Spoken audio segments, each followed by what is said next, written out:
మీ business ఏదైనా మీ ఊర్లో promotion చేయాలంటే అది సుమన్ టీవీతోనే సాధ్యం. ఇప్పుడే సంప్రదించండి. Welcome to Suman TV Siddipet. Siddipet జిల్లా బీజేపీ అధ్యక్షులుగా నూతనంగా నియమితులైన బైరిశంకర్ ముదిరాజ్ మనతో ఉన్నారు. మనం వారిని అడిగి తెలుసుకుందాం. సో చెప్పండి, ముందుగా మీకు సుమన్ టీవీ తరపున సిద్దిపేట జిల్లా బీజేపీ నూతన అధ్యక్షులుగా నియమితులైన సందర్భంగా మీకు శుభాకాంక్షలు. Thank you. సుమన్ టీవీకి ధన్యవాదాలు. నా పేరు బైరిశంకర్ ముదిరాజ్. నేను బీసీ బిడ్డను, అందున ముదిరాజ్ బిడ్డను. నాకు భారతీయ జనతా పార్టీలో చేరిన అన్నతి కాలంలోనే, అంటే దాదాపు 3.5 సంవత్సరాల అయింది నేను భారతీయ జనతా పార్టీలో చేరిన తర్వాత. ఒక బీసీ బిడ్డను గుర్తించి నా మంచితనము లేకపోతే నా పని తీరు గుర్తించి పార్టీ నన్ను ఈ స్థాయిలో, అంటే ఒక భారతీయ జనతా పార్టీకి ఇంత పెద్ద జిల్లాలో అధ్యక్షుడిగా నియమించినందుకు ముందుగా భారతీయ జనతా పార్టీకి ఉదయపూర్వక నమస్కారాలు.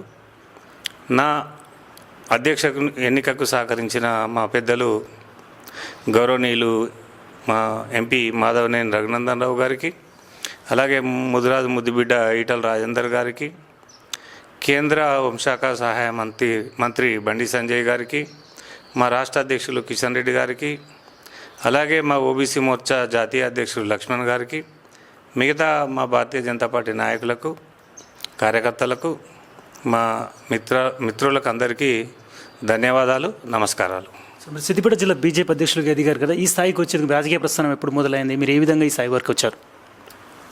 నేను 1996లో టీడీపీ సభ్యత్వం తీసుకున్నాను. దాని తర్వాత కార్యకర్తగా టీడీపీలో చాలా సంవత్సరాలు పనిచేసిన. 2001లో నేను మండల్ జనరల్ సెక్రటరీగా పనిచేసిన, సిద్దిపేట మండల్. దాని తర్వాత మండల ఉపాధ్యక్షుడిగా పనిచేసిన. దాని తర్వాత జిల్లా సెక్రటరీగా తెలుగుదేశం పార్టీలో నేను చాలా సంవత్సరాలు పనిచేసిన.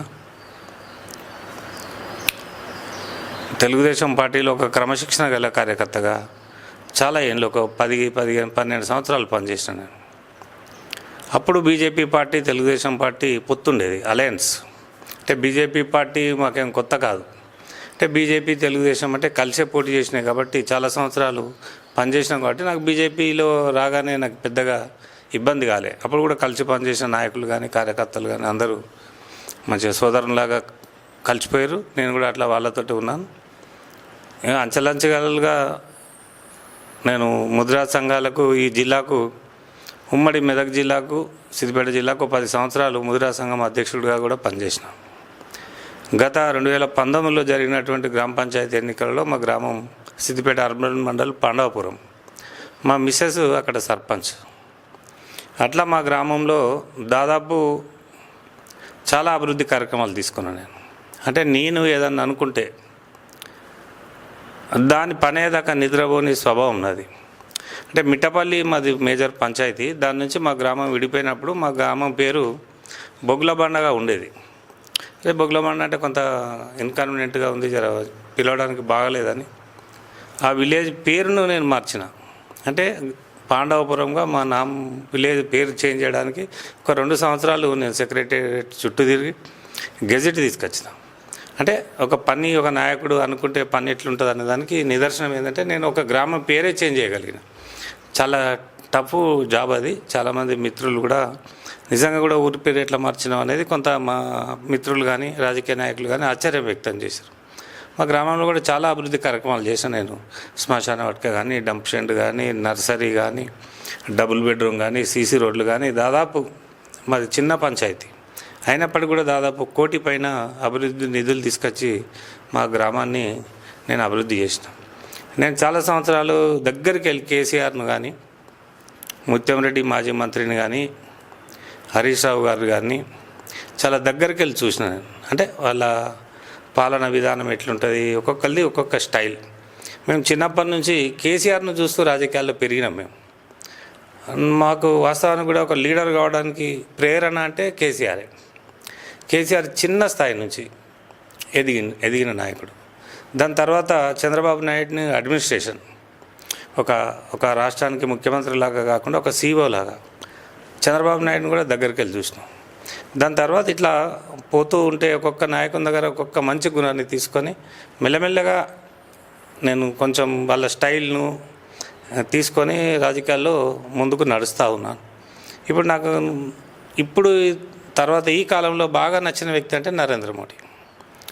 నరేంద్ర మోడీకి స్వార్థం లేదు, నిస్వార్థ జాతీయ నాయకుడు. అట్లాంటి నాయకుడు ప్రధానమంత్రిగా ఉన్నప్పుడు నేను జిల్లా అధ్యక్షుడిగా పనిచేయడం అనేది నిజంగా కూడా నా జన్మలో మర్చిపోని సమయం ఇది. చాలా గర్వంగా ఫీల్ అవుతూ ఉన్నాను.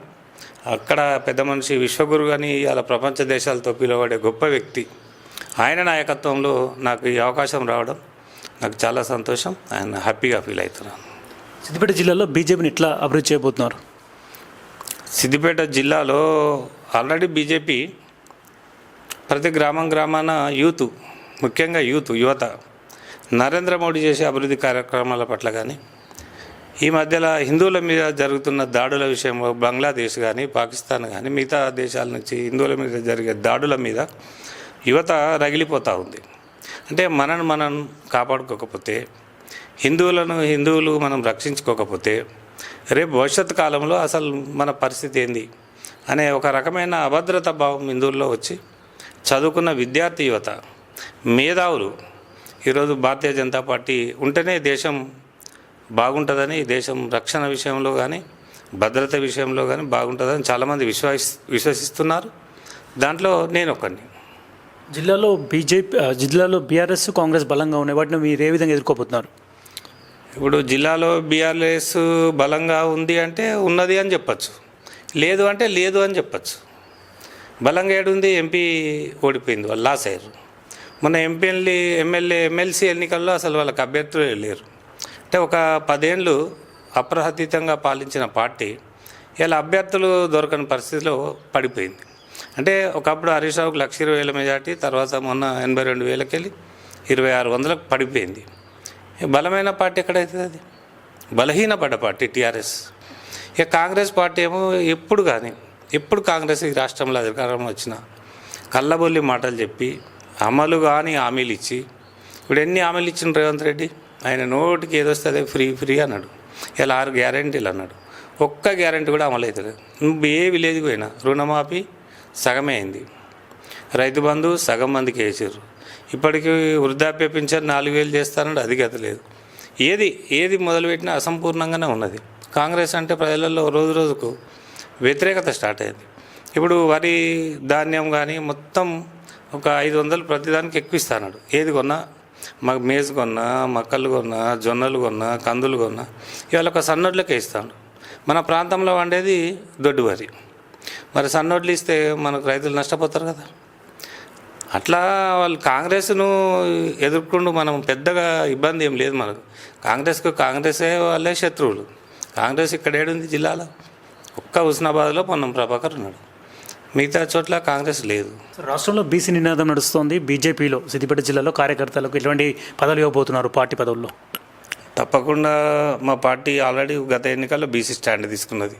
బీసీ ముఖ్యమంత్రిని చేస్తాను ఫస్ట్ ప్రకటించిందే భారతీయ జనతా పార్టీ. దాని తర్వాతనే అందరు బీసీ అంటారు.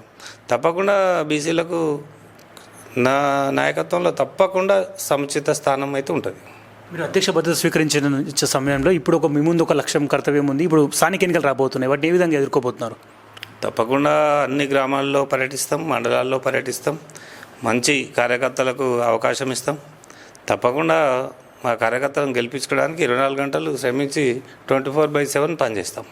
రాష్ట్ర బీజేపీ అధ్యక్షులు మారుస్తున్నటువంటి వార్తలు వస్తున్నాయి. ఒక బీసీ నాయకుడికి అధ్యక్ష పదవి ఎలా ఉంటుందంటారు? మీకు ఇన్ఫర్మేషన్ ఉందా?